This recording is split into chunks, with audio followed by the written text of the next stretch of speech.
Well, hey, Conrad, what a busy week, huh? It just seems like Palm Springs has come alive, beautiful weather, and we have a lot to talk about today. Most definitely. I, Valentine's Day, President's Day weekend, all morphed into one. I went to a curated collection, which is a big event that happens twice a year for all you vintage fashionistas. And Conrad, I know you just finished Elton John's autobiography. That'll be exciting to hear about. And I think you've been whipping and cooking up a storm and then popping over to Zoom with Melissa Morgan Fine Art and a incredible visit through her new outdoor sculpture garden. We have a lot to talk about. We have a lot to talk about. Yeah. So let's see. You want to start with some of what you've been doing? Sure. So let's go. I'm going to go ahead and jump really quickly to this book that I read. I've been reading books during this pandemic period. And my latest book is Me, Elton John. And, what I really enjoyed about his writing this book is that, first of all, I think we all know who he is, even though we don't, but we think we know who he is, especially since we saw the Rocket Man movie that was so successful. Wow. He's been through a lot. Yeah. Right. He has been through a lot. And I love when a writer is able to be outside of themselves and not be afraid to talk about things that may not be to the benefit of themselves. But he's really good about the way he writes. You can picture what he's talking about. You know where he's at. You know the people. Of course, he knows everybody. He's performed with a lot of people we know, a lot of people we don't know. He has great stories about when he first started, all the way up to when him and David were having their kids. It's just the way that he writes is personal. And I really enjoy that because I'm able to picture what he's saying. And one of the things I really like about just reading a book in general right now is with our cell phones, especially in this book. He says, I was on, let's just say David Letterman, and I was really hungover, and you can tell it, but no one knew. You can go to your phone, David Letterman, Elton John, January, whatever, and there he is. You go, oh yeah, you do look like you were hungover. I'm going to take a quick break, and then I'm moving into, A Promised Land. A Promised Land. Does it show there? I don't know if I could show that. I don't think it shows, but we know that that's Barack Obama's, latest book. Yes, most definitely. And he's so what about you, Claudia? What have you been up to? What have I been up to? Yes. Well, the weekend was I felt like it just went woo, and of course today's still a holiday. So there's a little bit more. I'm going to kind of get out to North Palm Canyon. Palm Springs, by the way, was packed. I don't know if that's good or that's bad, but it was nice to be out, eat out, drink out, and the Curated Collection, this Curated Collection comes in conjunction with Modernism Week twice a year. And we did cover a curated I think it was last October. Yeah, sometime. And of course, Modernism Week is still virtual. So you can go online, pick home tours and talks and lectures and things that you want to see. That's still ongoing. A Curated Collection is at Temple Isaiah, and it's actually a fundraiser for the temple put on by Mitchell Karp of Mitchell's Palm Springs, which is high-end vintage clothing on Indian Canyons and downtown. They have some great clothing at this event. Oh my gosh, I have this Pucci dress, vintage dress I'm lusting after, but see. And with the support of Mindy Sue King, who runs the Vintage Market, which is the first Sunday of every month. It was a vintage fashionista's delight. I saw a lot of my friends, a lot. It was so fun just to see each other, and everyone was looking their finest. And actually, and Claudia, yeah, I would say that, because of course I didn't go to this event, but I would say that there were definitely a lot more people during this period than there were in October. Because October, when I was there, if you remember, and you were there also, it was extremely hot at that time. It was so hot, people were melting, right? But there were a lot more people this time. Yeah, this was nice, and he had some refreshments and not only clothing but furniture. But it just seemed like the creme de la creme. The booths were very well merchandised. I highly recommend it. Next time, yeah, it was really made for a great day, and it just kind of morphed into lunch after and drinks at 849 and chicken ranch lunch and all basically everything was alive and kicking. So that was really, really fun. Yeah, well, I think we all agree it's great to finally be outside of our house. We're still pretty much staying in our home, but we do venture out a little bit more. Mhm. And this is a good segue that we can talk about the video that we're going to show in just a few moments. A couple of weeks ago, I had an opportunity to go over to the Melissa Morgan Gallery garden sculpture over there on El Paseo to take a look and see what's there. I've heard about it for quite some time. Let me tell you what a unique outdoor sculpture garden that it is. One of the many things I enjoyed about it is that there's a lot of really large pieces of art in which you can go and be amongst and see them. And there's also several interactive pieces of art that you can be part of also. And if you get a chance, it's a great opportunity to get outside of your house, go over to El Paseo, maybe do some shopping, maybe do some eating, and then put in some culture in your world also. It's called the Melissa Morgan And then the Sculpture gallery is Garden. open. The gallery is now open. And I know she represents many, many name artists and sculptors and bleeding edge. I mean, really great exhibits. So have that whole experience. And then I guess she must have purchased the lot behind her or something like that, or is it? Well, I think this will be in some of the video, and so we'll be able to talk about that. But what I do want to say before we get there is, if you go today and then you go 3 weeks or later, it could be different. There's always different kinds of sculptures that are coming through there. So it's a lot of fun. I think I recommend everyone get a chance to go out there and take a look. Let's have a look. Let's have a look and show our viewers. Let's do it. It's official. The Coachella Valley has once again opened up during the pandemic. And that means that residents and visitors alike are ready to get outside and start enjoying some sunshine. And we here at Palm Springs Point of View want you to know about a sculpture garden in Palm Desert. Let's welcome our guest from the Melissa Morgan Fine Art Gallery in Palm Desert, Alec Blogmere. Hey, Alec, how you doing? Doing great, thanks. How are you today? Just fine, thank you. Thank you for joining us here. Sure, it's my pleasure. Thank you for having me. So it's my understanding there's a sculpture garden going on over in your area.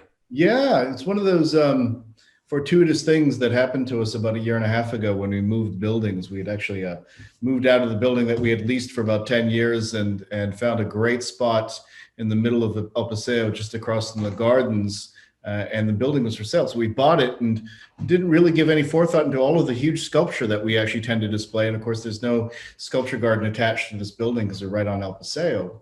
But we were having a drink with a friend up at a club, and he sort of turned over to us and he said, "Hey, I heard you bought that cool building down the street from my property." And he goes, I'm a little ways away from developing all of this stuff, but there's a big chunk of land where the old Union Bank stood. I don't know if you remember this, it burned down a few years ago. And I was wondering what was there before. Yeah, it was the Union Bank that had burned down. And so it sat as an empty lot for a number of years. And this fellow who's developing it bought it a couple of years ago. And he said, "Hey, why don't you make it real pretty? And we'll make a little deal on it." And I said, "Sure, sounds good." So we put some gravel down and some landscaping, and we started placing sculpture in it. It's amazing what can be accomplished. It's amazing what can be accomplished over a beverage.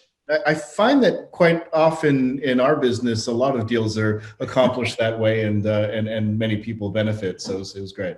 So why don't you tell us first, where is the sculpture garden located? So it's actually about a block away from the gallery itself, across the street on San Luis Rey and El Paseo, on El Paseo. The address, which I never look at, but I've got right here. The address is actually, if you're Googling this, 73785 El Paseo. El Paseo. And it is literally right on El Paseo. Yeah, it is. It's right on El Paseo on the main street. And because of that, it's got a building. Because of that, and it's open to the street, so there is no buying a ticket. There's no waiting in line. Anyone can just walk up day or night.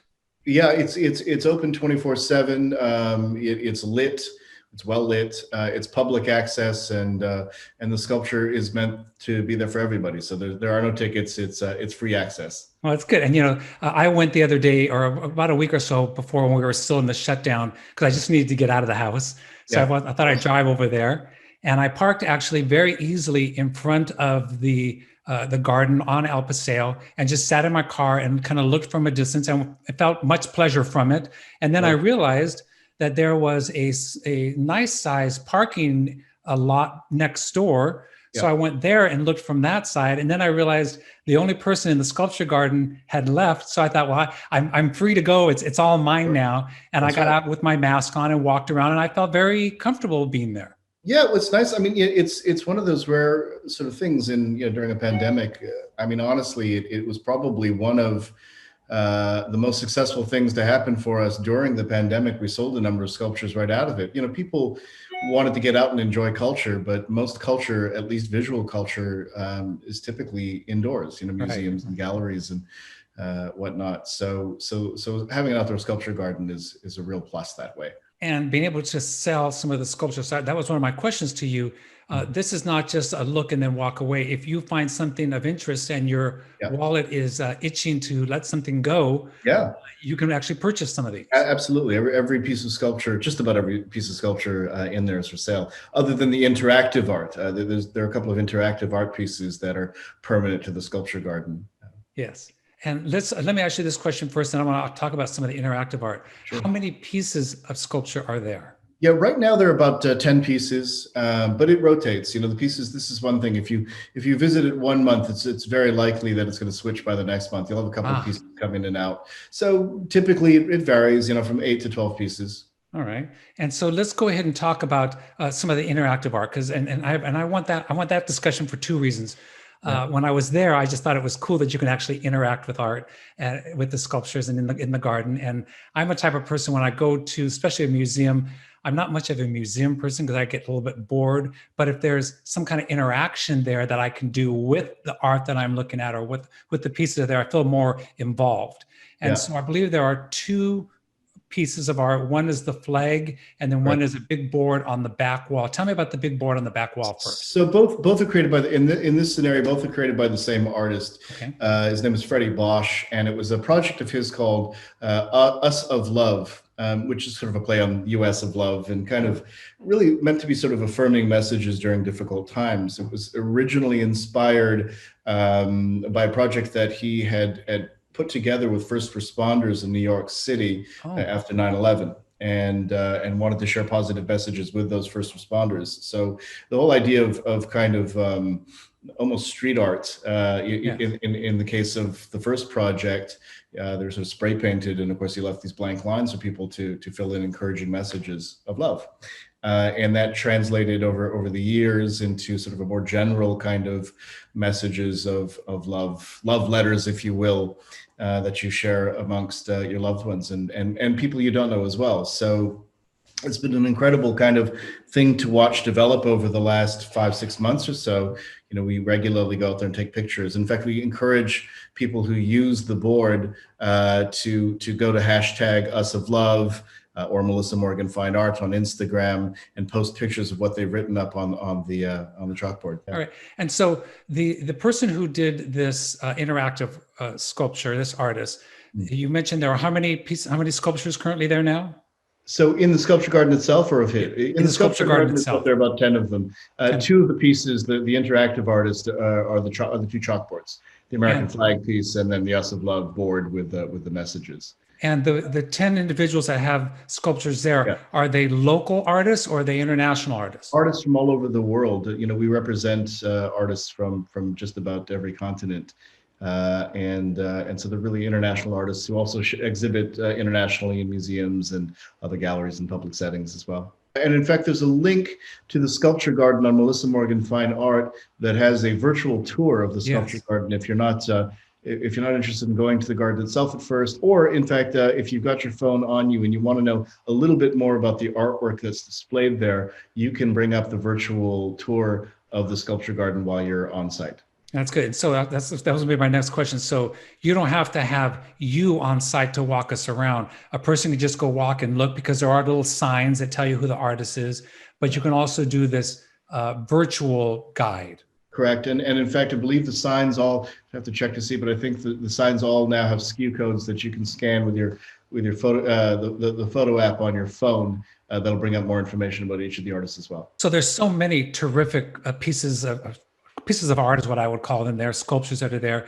But let's talk about something that just caught my eye the minute I walked on, the minute I was sitting in my car, and that is the huge horse that is there. Peter Busby, a wonderful sculptor, works primarily in steel. And the first time I saw his work was actually it's actually I think it was in San Diego where I first saw him. He had basically what looked like the tail section of whales, coming out of the water, and they were just sort of set in the grass by the ocean, and they just struck me. They're so beautiful. But I thought to myself, the whales in the desert would be a little strange. So we called Peter up in his studio and said, "Hey man, do you have anything that isn't sort of water animal? Do you have anything that isn't a whale or a shark?" And he said, "Yeah, these great horses." And I think that's a little more appropriate for the desert. So he shipped us this enormous 15-foot, 12-foot, I guess, at the hips horse, and that's where it lives now. It's a fun little excursion there. Of course, if you're walking down El Paseo, you can do your shopping and then come down here and look at some sculpture. It'll get a little eats and culture all at the same time. Perfect. So in closing, I want to ask you, is there a theme that you were going for in all of these sculptures, or is it just you get to go in there and feel and experience as you feel and experience? Well, I think that I think there was definitely a theme that was building throughout the pandemic. I think that most of the artists that are represented, at least now, in the sculpture garden, all have, in their own way, a uniform message of hope in their work. And you can look at like the big infinity piece. I don't know if you saw that. Yes. The large glass and steel sculpture by Anthony James in the center of it. His pieces literally speak to the infinite possibilities within us, which is such an uplifting kind of a message. And I think that just artists are so affected by the times, and they're really communicators in a way of the times, like poets and writers and musicians are. So definitely when we were, I don't know whether it's conscious or subconscious, definitely when we were curating or putting together this collection of work, we were looking for sort of hopeful, positive works that hopefully bring a little bit of light in a harder time. Yeah, and it feels good to be there because it's a nice open space. It's something different, and I love walking amongst things rather than just looking at things. It's great. It's great to be able to get around them and sort of feel their presence for sure. Right. Exactly. So it's been open for a while. How much longer does it run, or is this an We've ongoing? done it for a few more years. I mean, I think the plan is that eventually, when the fellow who owns the property does develop it, we're going to integrate the sculpture garden into his development. So hopefully a lifetime and then some. Well, that sounds great. Well, thank you very much for joining us, and to all of our visitors, El Paseo. There's a sculpture garden there. Come by, take a look. Yeah, and free to the public, of course. Bring your kids. It's fun stuff. Sounds good. Thank you much, Alec. Thank you so much. All right. Bye-bye. Wow, Conrad, that is beautiful. I can't wait to go down and just sort of meander through it and take it all in. And yeah, I love going to a sculpture garden or anything in a museum like that where you get to do a lot of interaction, and this is definitely one of those. Oh yeah, and it's outside. And being outside, exactly. So, wow, what a great week, huh? All right, Claudia, I'll see you next week. All right, see you next week, Conrad.